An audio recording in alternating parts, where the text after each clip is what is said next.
Remarquez qu'on montre plus d'images des signes vitaux, comme ce cadre que nous voyons ici. C'est là que l'on commence à voir qu'il y aurait plus d'effets du tremblement de terre de Kamtchatka de magnitude 8,8 qui a déclenché cette alerte au tsunami de plus de 24 heures, eh bien, il aurait provoqué cela. Nous en avions déjà parlé, seulement à ce moment-là, nous disions. Il n'y a toujours pas de confirmation sur de nombreux aspects des effets que ce tremblement de terre a provoqués. Dans une base militaire russe qui se trouve là, au Kamtchatka, où se trouvent précisément les sous-marins nucléaires ou une partie des sous-marins nucléaires russes. Alors, face à cela, il y avait des doutes sur l'ampleur des dégâts causés. Évidemment, ils ne vont pas confirmer que ceci ou cela s'est produit.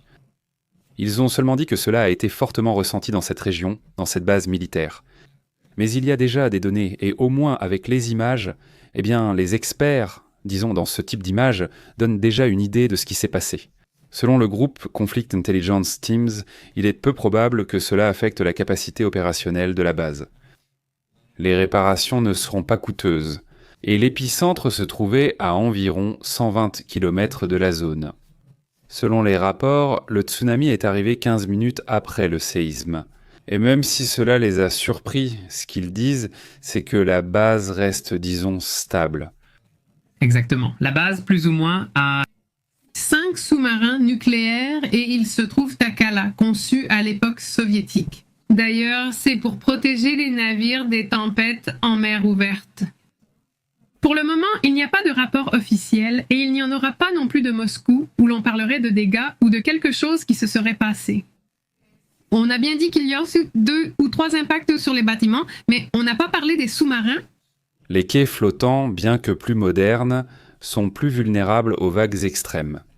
Cette structure en béton fixe préviennent les experts, par exemple du Centre d'hydraulique, d'études et de vulnérabilité de l'Institut royal des services unis, assurent que cela aide à éviter des dommages structurels à la base.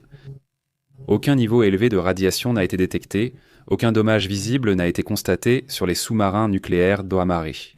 Ceux qui sont là, ceux que nous pouvons voir, semblent normaux, et ils ont la capacité de détecter la radioactivité dans la zone, et rien d'anormal n'a été détecté. En effet, il y a une petite ville nommée Petropavlovsk là-bas. Kachamsky a subi des dégâts, mais mineurs, et non, il n'a pas été touché directement par le tsunami et ses vagues, mais la péninsule de Kachamsky connaît effectivement une activité volcanique assez intense.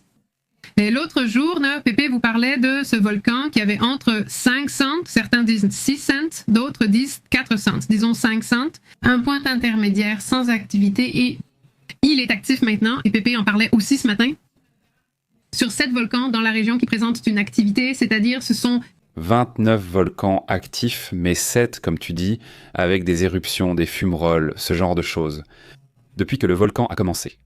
On parle depuis le séisme qui a provoqué un mouvement du sud-sud-ouest. Ce serait un mouvement d'environ 2 mètres de terre, non ? C'est-à-dire, c'est un déplacement impressionnant, je veux dire 2 mètres. Ce n'est pas rien à l'échelle du Kamtchatka. Toute la partie sud-est a donc essentiellement activé les volcans. Maintenant, eh bien, cette base, du moins d'après ce qu'on sait, où la structure principale va continuer à fonctionner, n'est-ce pas ? En tout cas, il se peut qu'il y ait certains dégâts qu'on ne pourra pas voir ici, mais des dégâts invérifiables, on n'en a pas vu de majeurs, disons. Le plus important est qu'aucune réactivité n'a été détectée, ce qui est une victoire pour la planète. Eh bien ? Oui, en cas de fuite, ça serait compliqué. Aussi, passons à un autre sujet concernant ce qui se passe dans l'Arctique. Allons-y, que se passe-t-il ? Eh bien, les États-Unis viennent de déployer l'armée dans ce qui est un exercice appelé Arctic Edge 2025. Le 25 en Alaska est conçu pour renforcer la défense de ce continent face à une présence assez forte de la Russie dans cette région. Et il faut aussi se rappeler que la Chine est aussi très intéressée par l'Arctique. Des forces des États-Unis, du Royaume-Uni et du Danemark vont participer le NORA du FBI et des agences de sécurité de l'Alaska. Pour montrer qu'il existe une coordination sans précédent entre les civils, le FBI et les militaires dans la région. L'armée cherche donc à détecter, suivre et neutraliser les menaces de missiles de croisière avancés qui pourraient venir du Nord selon le commandement du Nord des États-Unis. Le Nord, c'est les États-Unis et le Canada, n'est-ce pas? Moscou a mis en place de nombreuses infrastructures militaires dans l'Arctique, une zone à laquelle il a accès, il faut s'en souvenir, parce qu'il est littéralement à côté. Mais il faut aussi se rappeler que l'un de ses collaborateurs est la Chine, qui a également un très grand intérêt pour cette zone. Oui, même s'ils n'ont pas de frontière avec l'Arctique, ils s'y intéressent et ont déjà tout un programme arctique, un programme même militaire. Eh bien, il faut rappeler que je crois que c'est l'Islande. Oui, l'Islande a reçu plusieurs soutiens de la Chine pour des études dans l'Arctique, mais l'intérêt réel de la Chine, c'est vraiment de s'y positionner, n'est-ce pas? Exactement, exactement. La situation en Arctique a été essentiellement, je pense que c'est la partie la plus importante qui a bougé. À part l'Ukraine, la Russie s'est très intéressée par cette zone. Ce qu'ils prévoient, c'est que selon leurs calculs, cette zone sera totalement dégelée 100% de l'année, avec tout le réchauffement et tout ce qui se passe, donc il y aura une zone commerciale très importante. Parce que imaginez-vous tous les produits chinois et russes passant par une distance plus courte au lieu de faire le tour du monde. Imagine, les Chinois sont par ici, et devoir faire tout le détour, tout le tour, ou traverser tout le Pacifique, eh bien, ils pourraient le passer par l'Arctique et sauter. Une distance énorme, pas seulement en kilomètres économisés, mais aussi une quantité impressionnante pour certains produits, matériaux énergétiques et autres. Cela deviendrait alors une affaire très lucrative. En plus, la Russie a beaucoup investi dans la création de l'infrastructure pour la rentabilité. Il y a aussi ces structures où ils placent des navires nucléaires capables de percer et d'ouvrir, ceux qui brisent la glace. Exactement. Ils ont beaucoup investi là-dedans et jusqu'à présent, on suppose qu'ils ont les meilleurs navires pour ce genre d'opération. Alors ils les engagent, une compagnie les engage et dit « Ouvrez-moi par ici ». C'est une glace pas si épaisse et ils ouvrent. Donc, ce genre de choses, c'est un peu l'approche que les Russes ont en ce moment. Curieusement, les Chinois aussi s'impliquent complètement là-dedans. Et nous aussi. Rappelez-vous qu'ils ont beaucoup surveillé la Russie concernant la question du Groenland. Le Groenland suscite l'intérêt de tous. Le Danemark, constatant cela, est bloqué. Le Danemark, attendez, ne vous disputez pas pour... Lui, il est à moi. Oui, je dis, il est à moi et il n'est pas à moi, pas en même temps. Enfin, c'est un sujet vraiment curieux. On voyait comment, là, au Groenland, pour qu'on puisse estimer combien de glace a fondu, ils sont passés de, je crois, 5 km, non ? D'avoir une couche de glace de 5 km, il y a à peine quelques décennies, maintenant, elle mesure à peu près 2 km. Et un peu plus, c'est-à-dire qu'ils ont perdu 3 km d'épaisseur de glace avant d'atteindre la Terre. C'est là que se trouvent les minéraux, le pétrole et plein d'autres ressources. Qu'on le veuille ou non, ils commencent à s'y intéresser. Oui, ça les intéresse, je le confirme.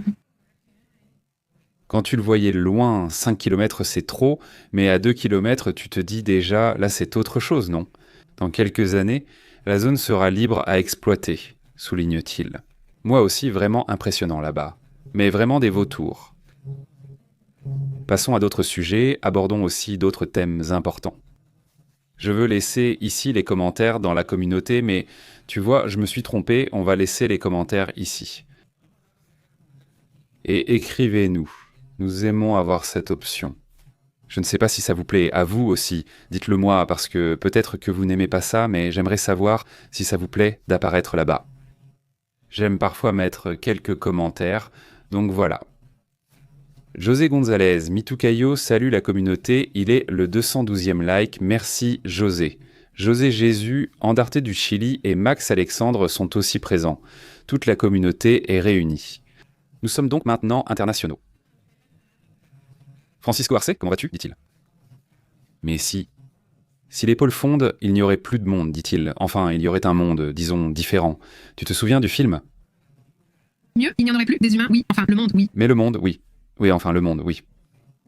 Comment s'appelle le film de Kevin Conner qui se passe en mer ? Tout est mer, Waterworld. Très mauvais, vraiment pas terrible le film, mais écoute, bon, si vous pouvez, regardez-le comme vous voulez, parce qu'ils ont mis plein de trucs très fous, très intéressants dans le film. Ça a coûté plus cher à l'histoire. À l'époque, ça ne se remarque pas. C'est ça le problème de ce film. Parfois le film. Ils ont dépensé beaucoup d'argent pour réaliser le film. D'après eux, c'était très compliqué. De nombreuses choses vues à l'écran ne sont pas des effets spéciaux, mais sont réels. Donc ça, j'imagine que c'est ce qui a coûté cher. Peut-être qu'ils ont dépensé l'argent ailleurs, mais qui sait ce qui s'est passé? Passons à d'autres sujets, abordons aussi d'autres questions importantes.